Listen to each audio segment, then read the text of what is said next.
बिस्मिल्लाहिर्रहमानिर्रहीम। नाज़रीन अस्सलाम वालेकुम। मैं हूं आपका मेज़बान साबिर शाकिर वफाकी दारुल हुकूमत इस्लामाबाद से। कुछ ताज़ा तरीन इत्तलात, लेकिन सबसे अहम खबर लाहौर से। सबसे पहले लाहौर चलते हैं।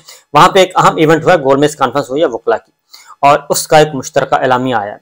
और वो इम्पॉर्टेंट इस एतबार से है कि वो गोलमेज कॉन्फ्रेंस की नौबत क्यों आई है। आखिर क्या वजह है कि पाकिस्तान भर के जो जय्यद वकला हैं, सीनियर मोस्ट कानूनदान, अहम कानूनदान जो हैं, वो अपनी अपनी पार्टियां छोड़कर एक फोरम पे इकट्ठे हो गए हैं। तमाम लोगों ने अपनी अपनी पार्टियों से अलग हुए और वो उस फोरम पे आ गए हैं, और उन्होंने एक नारा लगाया कि हम सबसे पहले वकील हैं और उसके बाद हम किसी पार्टी से मुंसलिक हैं। इसमें पाकिस्तान पीपल्स पार्टी के नामवर लोग शामिल हैं।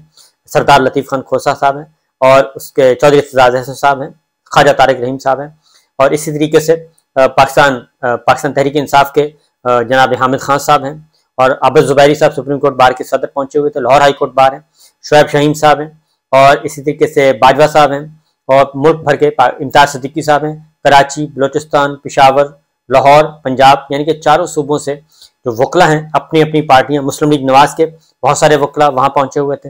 वो सब अपनी अपनी पोजीशन, पार्टी पोजीशन को छोड़ के वहां पहुंच गए। उन्होंने एक गोलमेज कॉन्फ्रेंस की और उसका एक जॉइंट डिक्लेरेशन दिया मुत्तफिका तौर पर, और उसका वाहिद मकसद उनका यही था। इस वक्त एक कोशिश की जा रही है, प्लानिंग की जा रही है, साजिश की जा रही है कि मुल्क में इमरजेंसी लगाई जाए, सुप्रीम कोर्ट पे पहला हमला किया जाए, सुप्रीम कोर्ट में जजेस को तकसीम किया जाए, और जो इस वक्त जजेस जो रेजिस्ट कर रहे हैं, जो आइन के साथ खड़े हैं, जो जमहूरियत के साथ खड़े हैं, जो रूल ऑफ लॉ को आगे लेके चलना चाहते हैं, और जो आइन पाकिस्तान पे अमल दरामद करवाना चाहते हैं, उन जजेस के खिलाफ एक मजमूम प्रोपेगेंडा करके उनको बरतरफ करवाना है। चीफ जस्टिस को बरतरफ करवाना है, और फिर मजीद 8 जजेस को, चीफ जस्टिस समेत 8 जजेस को, उनको सुप्रीम कोर्ट से बरतरफ करवाना है। ये है बुनियादी एजेंडा। और उसके बाद फिर सारे का सारा सिस्टम वो कहते हैं कि हमारे कंट्रोल में आ जाएगा।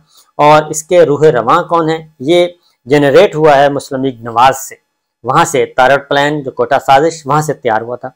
सुप्रीम कोर्ट रजिस्ट कर रही है, और इसीलिए तमाम वकला जो हैं वो अब एक नई, और उसकी रीज़न मैं आपको बता दूं कि मुल्क में कोशिश की जा रही है कि एमरजेंसी नाफिज करवा दी जाए, एमरजेंसी नाफिज करवाई जाए, या फिर मुल्क में मार्शल लॉ की तरफ चला जाए। मुल्क जो है ज़बरदस्ती ऐसे हालात पैदा कर दिए जाए कि इदारे से टकराएं और अमूर ममलिकत चलाना मुश्किल हो जाए।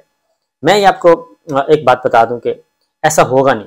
उसकी रीज़न बड़ी क्लियर है कि ये 1997 नहीं है, और ये 1997 नहीं है, और जहाँ पे चीफ जस्टिस सज्जाद अली शाह साहब को पे हमला कर दिया गया था। इस वक्त सारे रडार ऑन है, और ये जो खेल खेला जा रहा है पर्दे के पीछे, और जो ताने बाने बुने जा रहे हैं, ये मुश्किल है, ये अब होने वाला नहीं है। उसकी रीज़न है कि एक तो पाकिस्तान का वो पाकिस्तान में शऊर जो है वो बहुत ज़्यादा आ चुका है। सब जाग रहे हैं, सो कोई नहीं रहा। और जो नून लीग ने जो प्लान तैयार किया था, और उनके साथ कुछ और भी थे, कुछ स्पॉट फिक्सर थे, पसे पर्दा डोरियां हिला रहे थे, उनको छह दे रहे थे। और उसमें सिर्फ यही नहीं है, ये एक तरफ मरीम साहबा जो हैं, और नवाज शरीफ साहब और शहबाज शरीफ साहब जजिस को तनकीद का निशाना बना रहे थे। साकिब निसार साहब को, सईद आसफ सईद कोसा साहब को, जस्टिस इजाज साहब को, और जस्टिस नकवी साहब को। लेकिन पैरेलल वो अपना काम कर रहे थे, अपनी जोड़ तोड़ कर रहे थे। वो सारी की सारी चीज़ें आ चुकी हैं रडार पे, वो नोट हो गई हैं, जहाँ होनी थी वो हो गई हैं। तो ये जो आपस में खिचड़ी पका रहे थे वो पकड़ी जा चुकी है। लेकिन अभी ये इससे बाज नहीं आएंगे, आगे बढ़ेंगे। तो लिहाजा अगले जो 4-5 दिन है वो इस एतबार से इम्पोर्टेंट है कि ईद की छुट्टियां होनी है, 4 वर्किंग डेज हैं, और मंडे टू थर्सडे तक। उसके बाद ईद की छुट्टियां हैं 5 दिन के लिए। उसके बाद फिर जो सियासत का बाजार है वो खुलेगा अगले हफ्ते, यानी कि ईद के बाद फिर बुध के रोज़, मंगल तक छुट्टियां होंगी, बुध के रोज़ खुलेगा। तो इसलिए उससे पहले पहले अपनी फील्डिंग सेट की जा रही है। चीफ जस्टिस ऑफ पाकिस्तान ने अपने आप को इन हाउस जो है, अपने घर में अपने आप को मुस्तहकम किया है, और उनकी मुलाकातें भी कुछ हुई हैं। और उसके बाद फिर जो अगले हफ्ते का बेंच है वो मैं आपको बता दूं, जो जिसको कहते हैं ना फील्डिंग सेट करना, वो फील्डिंग जो सेट की है वो कुछ इस तरह से की है कि जस्टिस उमरता बंदियाल साहब नंबर बेंच 1 है, और जस्टिस जमाल खान मंदोखेल और जस्टिस अतर मिनल्ला साहब। अब जस्टिस जमाल खान मंदोखेल भी इख्तलाफी नोट वाले हैं, और जस्टिस अतर मिनल्ला साहब भी इख्तलाफी नोट वाले हैं।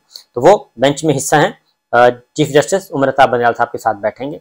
लिहाजा वो है। अब जस्टिस काजी फाइज साहब का और जस्टिस अमीनुद्दीन साहब का बेंच बनाया गया था, लेकिन अब इत्तला है कि शायद जस्टिस काजी फाइज साहब जो हैं उन्होंने माजरा उन्होंने छुट्टी ली है, लीव रिक्वेस्ट की चीफ जस्टिस साहब से कि वो जुडिशियल वर्क नहीं करेंगे, यानी कि अदालत में नहीं आएंगे, अपने चैम्बर वर्क करेंगे। तो ये तो बेंच 2 जो है वो अब रिकॉन्स्टिट्यूट होगा और अब अगले हफ्ते में जस्टिस काजी फाइसा साहब जो है सोर्सेज कह रहे हैं कि वो अब अपने चैम्बर में रहेंगे, अदालत में नहीं आएंगे। हाल वरना उनको जो बेंच दिया गया था वो दिया गया था जस्टिस काजी फाइसा साहब के साथ जस्टिस शाहिद वहीद साहब को बिठाया गया था। अगेन वो भी ये भी दो बिल्कुल ऑपोजिट ओपिनियन वाले हैं। जस्टिस सरदार तारिक मसूद साहब थे जी तीसरे बेंच में और जस्टिस अमीनुद्दीन खान उनके साथ थे। और इसी तरीके से जस्टिस इजाजुल हसन साहब के साथ जस्टिस याहिया अफरीदी साहब, अगेन ऑपोजिट ओपिनियन। और जस्टिस सैयद मंसूर अली शाह साहब और justice Ayesha Malik, again opposite approach. और ये बेंच है जी, ये 17 अप्रैल से यानी कि मंडे से लेकर जुमेरात तक ये जो है सिटिंग प्लान है जजेस का। और उसके बाद जस्टिस इजाजुल हसन साहब का बता दिया, जस्टिस मंसूर अली शाह साहब को भी बता दिया, उनके साथ आयशा मलिक हैं, ऑपोजिट रहे। और उसके बाद फिर जस्टिस मुनीब अख्तर साहब हैं, उनके साथ जस्टिस मज़ाहर अली अकबर नकवी साहब हैं। और इसी तरीके से फिर एक फुल बेंच बनाया गया है या 11:30 बजे, और वो है जस्टिस इजाजुल हसन साहब, जस्टिस याहिया अफरीदी साहब, जस्टिस जमाल खान मंदोखेल। अगेन वो वाला कॉन्सेप्ट अब खत्म किया जा रहा है कि जी आपस में बोलचाल नहीं है, ये नहीं है, वो नहीं है, उसका तासुर को नफी की जा रही है, खत्म किया जा रहा है। और जस्टिस मुनीब अख्तर साहब हैं, जस्टिस सैयद नकवी साहब हैं, मज़ाहर अली अकबर नकवी साहब हैं, जस्टिस अतर मिनाला साहब हैं, फिर एक और बेंच है स्पेशल।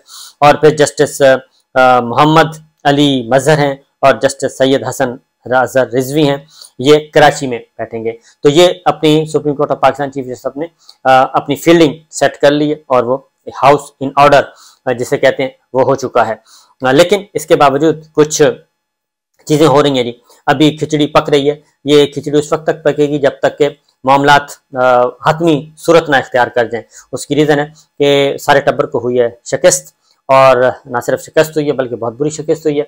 और अब जो हमारे पास इत्तलात हैं वो ये है कि जैसे ही उस दिन भी जब हेयरिंग थी इन चैम्बर तो बहुत सिक्योरिटी के सख्त इंतजाम किए गए थे। तो चीफ जस्टिस साहब को भी, चीफ जस्टिस साहब समेत सुप्रीम कोर्ट के तमाम ऑनरेबल जजेस को खास तौर पे ये हिदायत की गई है कि उनकी सिक्योरिटी एनहांस कर दी गई है और उनको भी कहा गया कि अपने गिरदो पेश पे नज़र रखें, क्योंकि खुदा ना खास्ता यानी को नाखुशगवार वाक़या और उसका मलबा किसी और की तरफ जाएगा। उसकी रीज़न है कि सोशल मीडिया पे एक इस पे हाइब्रिड जंग शुरू की जा रही है, फेक अकाउंट्स हैं और शो ये किए जा रहे हैं कि ये पाकिस्तान तहरीक इंसाफ के हैं, जबकि वो पाकिस्तान तहरीक इंसाफ के नहीं है। कि सारा का मलबा जो है वो किसी भी तरीके से उन पर डाला जाए कि जनाब ये जो कैंपेन चल रही है इसके पीछे पाकिस्तान तहरीक इंसाफ है।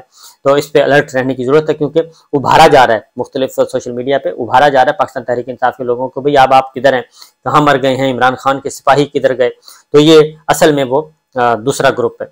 तो बहरहाल एक तो ये मैंने बताना था कि दोनों तरफ है आग बराबर लगी हुई, लेकिन दोनों अलर्ट हैं। बहरहाल एक चीज़ ज़हन में रखिएगा कि पाँव उखड़े हुए हैं। वो आपने रस्सा कशी वाले कभी देखी हो गेम, तो रस्सा कशी पे जोर लगा रहे होते हैं तो बस एक लम्हा ऐसा आता है कि जिस पे पाँव उखड़ जाते हैं और वो फिर दोबारा जमते नहीं हैं। तो पाँव उखड़ चुके हैं। मैं काफ़ी जो खबरें हैं वो मेरे मेन चैनल पे आप जाके देखेंगे, तो वहाँ पे भी देख लिया करें ताकि आपको पूरी बात समझ आ जाया करेगी कि हो क्या रहा है। लेकिन गवर्नमेंट क्या कर रही है, मुल्क सुप्रीम कोर्ट आम इंतखाबात की तरफ बढ़ चढ़ कर हिस्सा लेने की तरफ जा रहे हैं। सुप्रीम कोर्ट अपने फैसले पर अमल दरामद के लिए कोशा है और कल का दिन इम्पोर्टेंट होगा और कल के दिन उसमें स्टेट बैंक ने अपनी पैसे जमा करवाने हैं, इलेक्शन कमीशन ने परसों रिपोर्ट सबमिट करनी है, तो उसका पता चल जाएगा। काबीना का इजलास बुलाने की कोशिश की गई थी, जो इम्पोर्टेंट चीज़ है, काबीना का इजलास बुलाने की कोशिश की गई कि जो स्टेट बैंक को ऑर्डर किया है सुप्रीम कोर्ट ने कि जी फंड रिलीज किए जाएँ, तो उसमें काबीना का इजलास बुला के शहबाज शरीफ साहब उसको काबीना के इजलास में डिस्कस करना चाह रहे थे और शायद कोई ऐसा काम करना चाह रहे थे कि फंड्स रिलीज ना किए जाएं और काबीना उसमें आए, पूरी की पूरी काबीना ये वजन उठाए। लेकिन हमारी इतला के मुताबिक काबीना का इजलास नहीं हो सका, उसे मुलतवी करना पड़ा, क्योंकि जो इत्तेहादी जमातों के वज़रा हैं उन्होंने माजरत कर ली है कि हम जनाब इस हद तक नहीं जा सकते किसी भी। और सेक्रेटरी कैबिनेट ने भी ये कहा कि जो एजेंडा है वो ऐसा नहीं होना चाहिए कि जो कि सुप्रीम कोर्ट के खिलाफ हो या किसी भी इदारे के खिलाफ कोई एजेंडा हो, वो काम नहीं होना चाहिए। उसकी रीज़न है कि गोलमेज कॉन्फ्रेंस का जो एलामिया आया है उसके अकॉर्डिंगली एलामिया भी और जो फैसले वहाँ पे किए गए हैं कि ये न सिर्फ प्राइम मिनिस्टर बल्कि जो जो भी वो पूरी काबीना ही क्यों ना हो और इवन पार्लिमान भी क्यों ना हो, वो जो है मुहर्रक हैं जिन्होंने ये करारदादें तैयार की सुप्रीम कोर्ट ऑफ पाकिस्तान के खिलाफ, फैसलों के खिलाफ, बेंचेस के खिलाफ, चीफ जस्टिस के खिलाफ, ओवरऑल लार्जर बेंच के खिलाफ, तो वो सारे के सारे कानून की गिरफ्त में आएंगे। और आइन भी यही कहता है, article 68 chief justice of Pakistan और दीगर ऑनरेबल जजेस, हाई कोर्ट और सुप्रीम कोर्ट के जजेस को ये तहफ़्फ़ुज़ फराहम करता है कि उनके कंडक्ट को ज़ेर बहस नहीं लाया जाएगा। वो उनको कन्फर्म, उनको तहफ़्फ़ुज़ देता है, आइनी तहफ़्फ़ुज़ हासिल है। लेकिन पिछले जो एक हफ्ते के अंदर जो तमाशा लगाया हुआ है मुस्लिम लीग नवाज और पीपल्स पार्टी और दीगर इत्तेहादियों ने, वो हमारे सबके सामने है। गो के अभी तक ये उनको अंदाज़ा है, सेंसिटिविटी का अंदाज़ा है कि किसी मेन लीडर ने किसी दस्तखत नहीं किए और ये सारे जो बेचारे मखसूस नशिस्तों वाले हैं या फिर बैक बेंचेस वाले हैं, उनको उस पर दस्तखत करवाए गए हैं और उनसे तकरीरें करवाई गई हैं। खालिद मक्सी साहब को कुर्बानी का बकरा बनाने की कोशिश की गई। इलेक्शन पंजाब का है, मैटर पंजाब का है, खालिद मक्सी साहब से करारदाद मंजूर करवाई जो पेश करवाई जा रही है। तो बहरहाल एक और अदरवाइज जो वकला हैं, ये सारे 50 वकला, वो एक पटिशन भी तैयार कर रहे हैं। एक पटिशन तैयार कर रहे हैं 50 वकला, और उस पटिशन का मतमा नज़र क्या है, वो है कि जो सुप्रीम कोर्ट के फैसलों ने, जिन्होंने ये सबवर्ट किया है, उन सब को, और जो सुप्रीम कोर्ट के फैसलों से इनहराफ कर रहे हैं, जो इनके अमलदारी में रुकावट बन रहे हैं, जो इनके खिलाफ प्रोपेगेंडा कर रहे हैं पार्लियामान में भी, वो भी आइन उनको इजाज़त नहीं देता। लिहाजा उन सब के खिलाफ तौहीन अदालत की पटिशन जो है वो 50 वकला ले जाने के लिए तैयार हैं। ये इन हाउस, इन कैमरा फैसला हुआ है, लेकिन इस कार्ड को रखा हुआ है और ये कार्ड खेला जाएगा। और कब खेला जाएगा ये आने वाले दिन बताएंगे, क्योंकि फिल वक्त वो देख रहे हैं कि ये सुप्रीम कोर्ट के साथ के तहफ़्फ़ुज़ के लिए क्या गवर्नमेंट किस हद तक जाती है, और वो रेड जोन जैसे रेड लाइन जैसी क्रॉस करेंगे तो ये वकला आ जाएंगे। दूसरी जानिब गिरफ्तारियां चल रही हैं। अजहर सदीक साहब के घर पे जो हमला किया, वो फेंके गए थे खिलौने, जिसको खिलौने कहते हैं, वो फेंके गए थे उनको डराने के लिए, और अजहर सदीक साहब वो वाला, उसकी मजम्मत की गई है। फिर अली जैदी साहब की गिरफ्तारी हो गई, फिर वक्कास की गिरफ्तारी हो गई है। ये सारे के सारे पेट्रोल महंगा कर दिया गया है, महंगाई बदस्तूर बढ़ रही है।